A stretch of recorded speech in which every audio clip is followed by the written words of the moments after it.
gagasan atau proposal kegiatan kewirausahaan, dan bukti transaksi konsumen atau slip gaji itu nanti dilampirkan di dalam proposal itu. Dan tentunya wajib dibimbing oleh seorang dosen dan pengajar. Dan untuk kegiatan kewirausahaan ini juga Direktorat Bilmawa menyediakan bantuan kepada mahasiswa yang akan melakukan kegiatan-kegiatan kewirausahaan ini.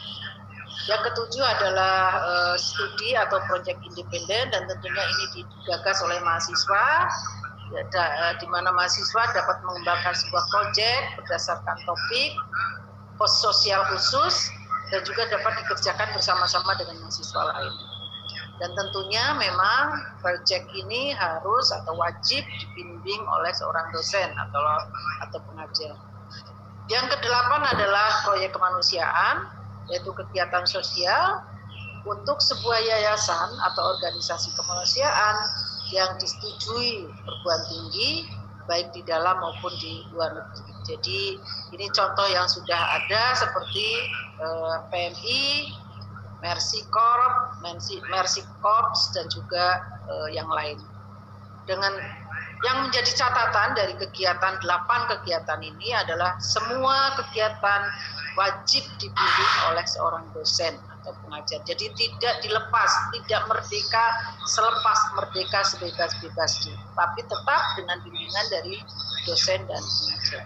Dan kegiatan yang berada di luar perguruan tinggi asal, misalnya magang atau proyek desa, dapat diambil sebanyak 2 semester atau setara dengan 40 SKS.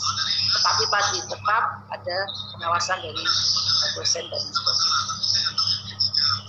Bapak dan Ibu yang saya hormati, jadi tadi memang merdeka belajar, tetapi tetap bagaimana simulasi proses dalam merdeka belajar.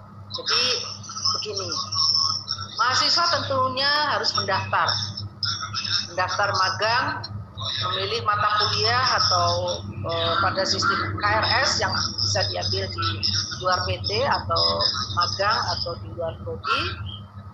Selanjutnya mahasiswa akan mengikuti seleksi tentunya, baik itu secara administratif maupun akademik sesuai dengan mekanisme perusahaan atau perguruan tinggi lain. Dan apabila mahasiswa lulus seleksi, maka yang lulus seleksi yang dilakukan oleh perguruan tinggi atau perguruan tinggi lain, maka mahasiswa akan melakukan magang atau kuliah di perguruan tinggi lain atau prodi lain. Proses penilaian oleh dosen pembimbing bersama dengan pembimbing industri, dosen dari PT penerima dan juga dari prodi penerima. Jadi proses akan dilakukan, penilaiannya akan dilakukan bersama tadi. Dan tentunya apabila sudah, maka mahasiswa akan mendapatkan nilai dari PT atau prodi lain atau industri dan dapat sertifikat magang kalau memang dia akan magang di industri.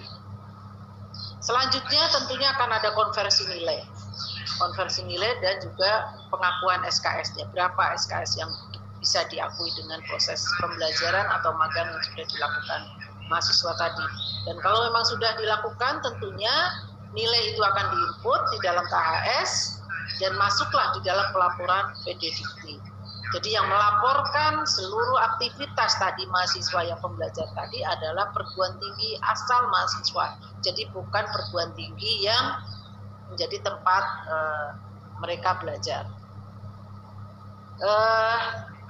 Bagaimana merdeka belajar semasa pandemi? Jadi saya kira tadi Pak Dasi menyampaikan masa pandemi ini menjadi kendala dalam pelaksanaan implementasi kebijakan merdeka belajar. Tetapi sebetulnya pembelajaran di rumah selama pandemi juga dapat diwujudkan di dalam pembelajaran daring dari kampus sendiri maupun dari kampus lain, atau proyek mandiri dengan pengembangan alat kesehatan, kajian pandemik, kajian respon sosial ekonomi, dan juga menjadi relawan, program relawan kemanusiaan atau penelitian bersama dosen atau peneliti. Jadi ini bisa dilakukan pada masa pandemi ini. Ya, lanjut Mas. Ini adalah pembelajaran daring yang bisa diakses oleh semuanya, bahkan untuk bukan hanya desa, bukan hanya mahasiswa, tetapi juga dosen. Jadi kalau memang mahasiswa mengikuti daring dengan ikut dari Coursera atau Udemy atau dari MOOC atau UT dan lain sebagainya, tentunya mahasiswa juga dosen juga harus mengikuti supaya kita bisa menghitung nanti SKS-nya bisa diakui berapa SKS mahasiswa kalau memang seperti itu. Dan nanti saya kira contoh dari Pak Jarod mungkin atau Pak Alim apa yang sudah dilakukan, kalau memang seperti ini bagaimana pelaporannya dan lain sebagainya nanti bisa ditanyakan dengan perguruan tinggi yang sudah melaksanakan ini. Dan juga Sepada Indonesia juga sudah menyediakan berbagai modul kuliah yang bisa diakses oleh mahasiswa dan juga dosen. Ini adalah program kemanusiaan yang sudah juga dilakukan selama masa pandemi ini, yaitu mahasiswa relawan kesehatan, mahasiswa relawan teknik, mahasiswa relawan sosial, kegiatan-kegiatan kemanusiaan, dan juga KKN masa pandemi. Ini program kemanusiaan yang mungkin pada masa pandemi ini. Ini adalah salah satu Merdeka Belajar masa pandemi, di mana mahasiswa menjadi relawan dalam mahasiswa kesehatan. Kita melaksanakan, jadi Kemdikbud membuka ini. Dalam 3 hari saja pendaftarnya ada 15.000 relawan mahasiswa, terutama bidang kesehatan. Jadi ada kedokteran, keperawatan, kesehatan. Tadi memang aturannya, tetapi ini kan kebetulan ada masa pandemi COVID, jadi sehingga seluruh bidang kesehatan itu banyak yang terlibat dan berminat untuk menjadi relawan ini. Dan sudah dilakukan pelatihan berbasis daring selama 3 hari dari WHO, Kemenkes, dan juga Ikatan Dokter Spesialis. Dan bahkan mereka juga sudah terjun relawan ini untuk membantu seperti di Wisma Atlet Kemayoran, membantu call center Kemenkes, dan juga disebar di 6 wilayah AIPI. AIPI adalah Asosiasi Institusi Pendidikan Kedokteran Indonesia, untuk KIE atau promotif dan preventif, dan juga tracing, screening, dan lain sebagainya. Dan kegiatan relawan ini dihargai SKS-nya oleh perguruan tinggi. Jadi ini salah satu program yang memang sudah berjalan.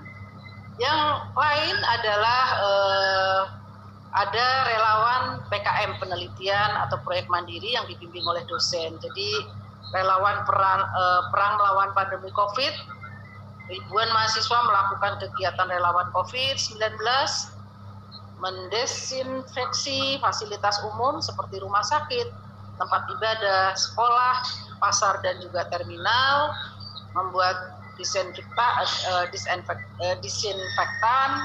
hand sanitizer, masker, face shield, APD, dan sebagainya, bahkan bersama-sama dosen, peneliti, dan juga mengembangkan alat-alat kesehatan seperti penelitian yang relevan. Jadi ini semua sudah dilakukan dan mereka dihargai SKS-nya. Jadi sebetulnya banyak hal yang bisa dilakukan pada masa pandemi ini tentunya, dan program ini didukung penuh oleh pembiayaannya oleh Kementerian Pendidikan dan Kebudayaan.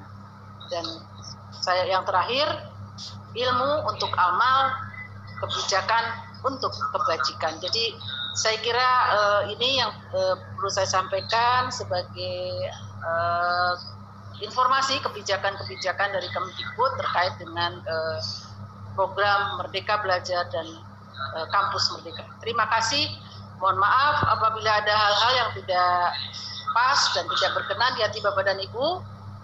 Saya akhiri. Wabillahi taufiq wal hidayah. Assalamualaikum warahmatullahi wabarakatuh. Saya kembalikan kepada Mbak Nur. Waalaikumsalam warahmatullahi wabarakatuh. Terima kasih Bu Retno atas paparannya tentang arah dan kebijakan program Merdeka Belajar Kampus Merdeka. Dengan ini kita beralih ke sesi berikutnya. Waktu saya kembalikan kepada MC. Baik, terima kasih Bu Nur Masyidah. Baik Bapak Ibu hadirin yang berbahagia, tadi kita sempat terputus dengan Bapak Suryal S. Mofu, KL2 Dikti 14. Sekarang alhamdulillah beliau sudah bergabung kembali dengan kita di ruang Zoom meeting ini. Beliau akan melanjutkan kembali